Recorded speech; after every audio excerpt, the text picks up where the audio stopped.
Hello YouTube family, आप लोग के नमस्ते और नमस्कार। प्रणाम बा हमरा तरफ से, और इनका तरफ से भी आप लोग के नमस्ते प्रणाम बा। तो आप लोग हम लोग बहुत ही प्यारा एक धार्मिक पनिया ग्रहण के गीत लेकर आइल बानी के अगर रउरा अच्छा सब लगे जरूर सुनी और और जरूर आनंद कमेंट ली। में बताएं कि ये गाना कैसा लागल। तो सुन आप के सब जरूर अपना बताएं। प्यार आशीर्वाद जरूर दी और जरूर बताएं।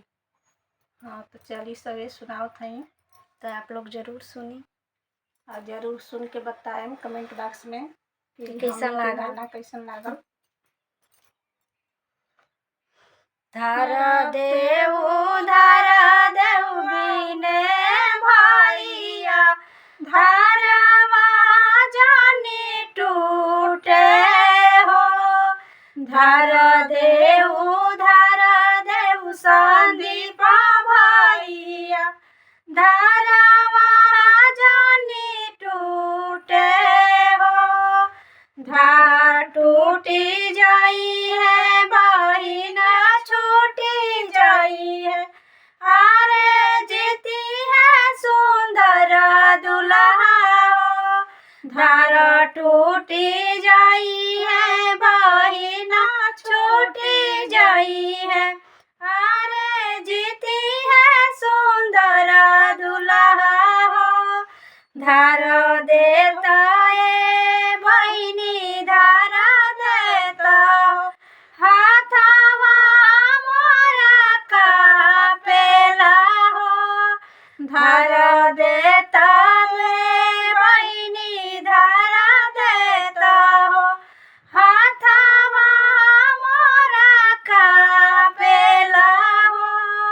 हाथवा के कपले बहिनी धारवा टूटी जाला हो।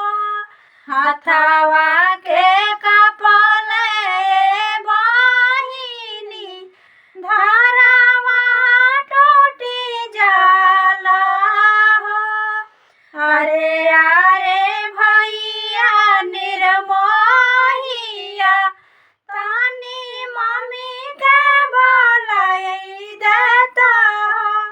अरे अरे भैया निर्मोहिया तानी मम्मी के बोलाई देता हो। डालस मम्मिया जा खोई चावा, डालस मम्मिया जा खोई चावा, आजू भैया हमारे हरी गईले हो। डालस मम्मिया जा खोई चावा, आजू भैया हमारे हरी गईले हो। अरे अरे भैया नीरा मोहिया तानी भाभी के बोलाई देता हो।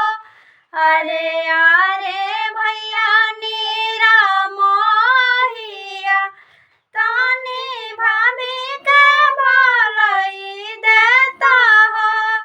अनुस भाभिया जा खोई चावा, आजू भैया हमारे हरी गईले हो।